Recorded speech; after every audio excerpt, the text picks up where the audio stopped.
Siapa? Sehat Oma? Harus agak kenceng Pak, ngapa masuk aja kan Pak? Gimana Oma, sehat? Kondisinya sehat?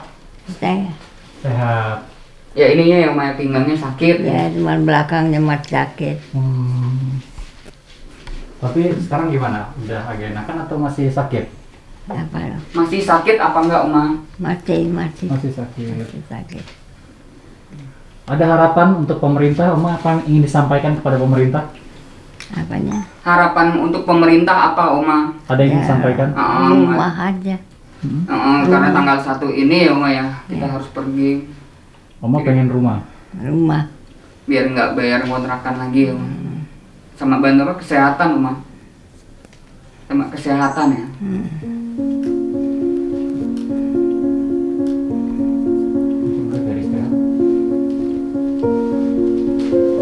Nama Elizabeth Kusno mendadak booming beberapa hari belakangan.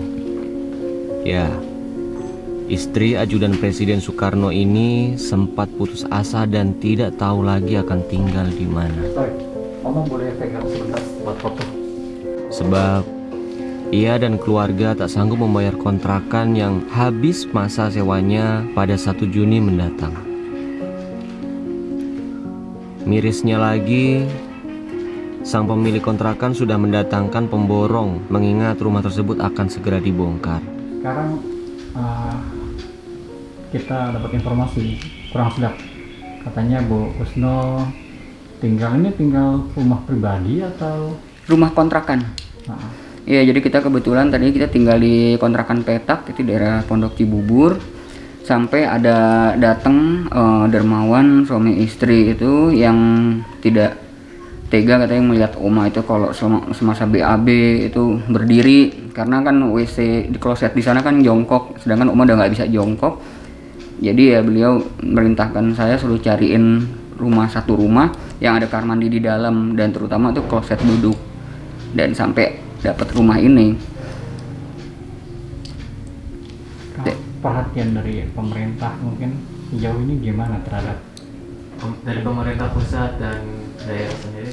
Kita pertama kali kita semua sebelum tinggal di daerah Depok ini kita tinggal di Ciracas, itu juga ngontrak, dan KTP kita semua DKI Jakarta Timur. Itu dari mulai awal terjadinya pandemi sampai saat ini kita belum pernah nerimaan bantuan yang namanya bansos, BLT ataupun tunjangan apapun kita belum pernah terima sama sekali. Saya berapa kali ke RT-nya di Jakarta Timur selalu bilangnya katanya bantuan tidak cukup lah segala macam. Jadi sampai akhirnya kita pindah ke kontrakan petak di daerah Pondok Cibubur, dan pas hari pahlawan itu Pak Wali Kota Depok datang langsung. Itu pun juga setelah kita tinggal di Depok ini 1 tahun, dan Pak Wali Kota langsung memerintahkan kita untuk pindah pendudukan, jadi kita jadi KTP sekarang saat ini Jawa Barat. Depok sekarang Jawa Barat. Berawal saat kepergian Serma CPM Raden Kusno pada September 1998 silam, kehidupan keluarga almarhum berangsur memburuk. Kediamannya di Pondok Gede Bekasi harus rela dijual dan hidup berpindah-pindah hingga sampailah di kota Depok, Jawa Barat. Artinya perhatian saat ini sudah ada atau belum? Nah, kalau pada saat itu sih dari Pak Wali Kota Depok ya membikinkan kita KTP untuk buat Oma KIS ya. Dan katanya untuk didaftarkan ikut tunjangan program lansia. Dan dari Pak Wali sendiri juga bilang katanya mau membantu Oma untuk mendapatkan rumah dari program lansia itu. Tapi sampai hari ini janji-janji itu terrealisasi nggak Bang? Mungkin sampai saat ini sih belum ada, karena kan kebetulan mungkin juga beliau belum tahu kan, karena tanggal 1 Juni ini kita udah harus keluar dari kontrakan, dan beberapa kali kemarin ini juga saya udah berusaha ngubungin ke Pak Wali langsung dan ke ajudannya, tapi belum ada tanggapan sampai saat ini. Kondisi ekonominya semakin dirasa sulit ketika Elizabeth Kusno jatuh sakit sejak tahun 2019 lalu. Belum lagi ketika cucunya terkena PHK pada masa pandemi COVID-19 yang tak kunjung berakhir. Tak ada pemasukan pasti, sementara ia harus membayar biaya kontrakan per tahun sebesar 25 juta rupiah. Ya, persiapan untuk beres-beres kalau tanggal 1 Juni ini kita harus keluar dari kontrakan. Jadi kita udah mulai packing semuanya. Tapi kalau untuk abang dan Oma sendiri, harapannya tuh tetap bertahan di rumah ini atau gimana, Bang? Ya, kalau emang masih ada yang bantu dari pemerintah atau dari siapapun yang berkenan membantu Oma, ya kita masih berharap tinggal di sini. Tapi ya dimanapun juga. Kenapa, Dek? Datangnya kapan ya?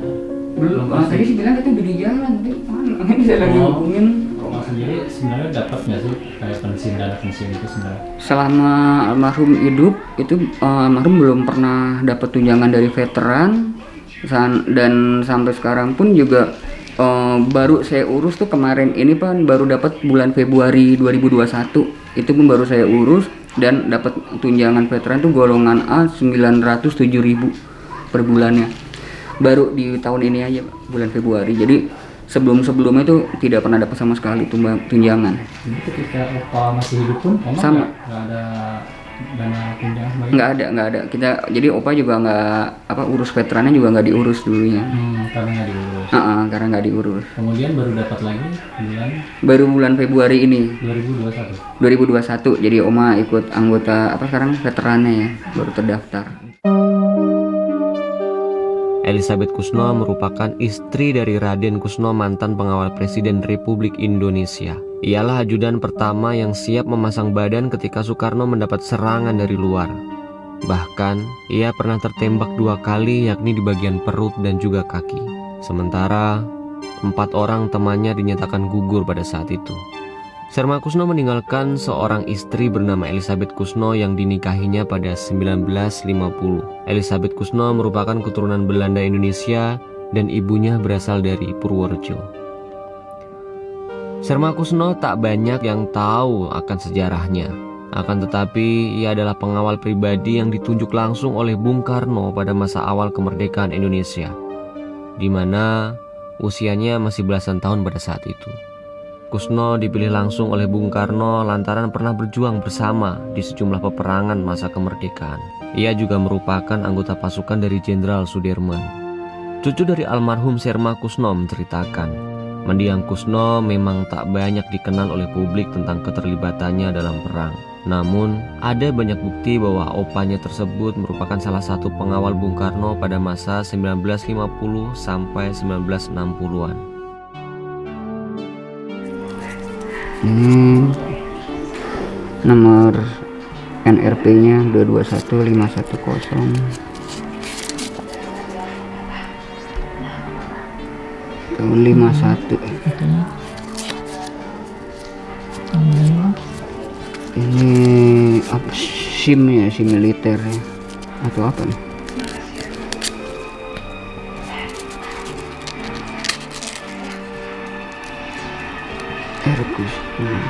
Ini foto-foto keluarga. Jadi adik kakaknya Oma, orang tuanya Oma, ini ibunya Oma, orang Cepu, orang Purworejo.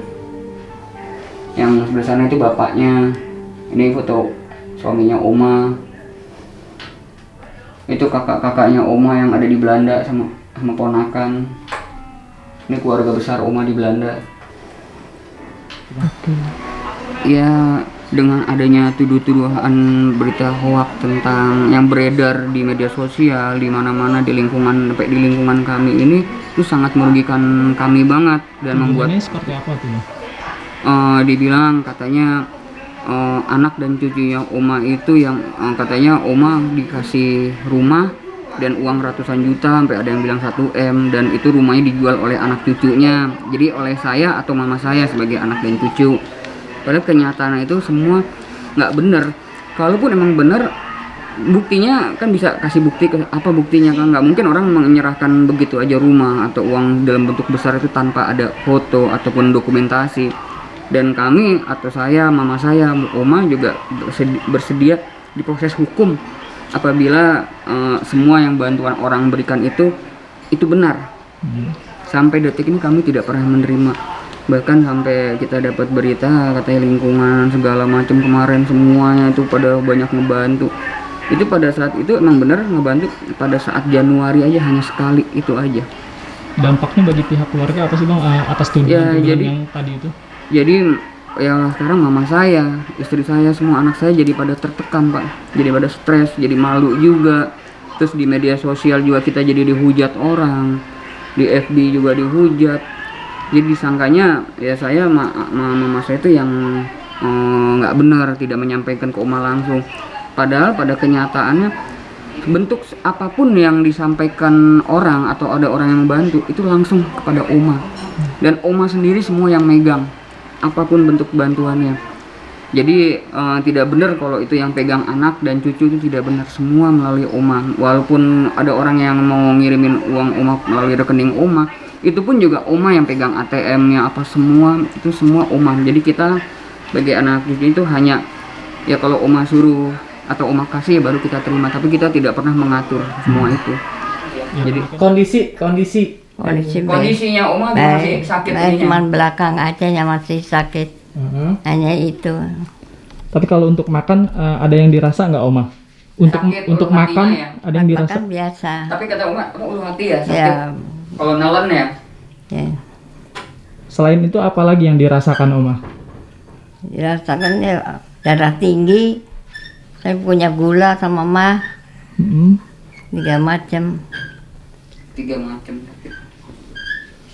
Tapi kalau untuk jalan Bisa, tapi ya itu nggak bisa lama, sebentar. Itu juga pakai jalan pakai itu Pak, pegang kursi roda.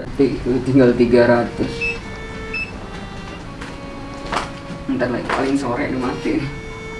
Nah ini waktu itu dibayarin itu 25 juta per tahun ya. Ya kalau kita sih berharapnya sih, kalau Oma berharapannya itu ya bisa dapat bantuan juga, bantuan kesehatan, karena dari Askes pun juga, karena untuk penyakit tulang Oma ini kan tidak di-approve Pak. Karena jatuh yang kedua kalinya itu bantalan tulang punggung Oma itu pecah atau patah 2, retak 3.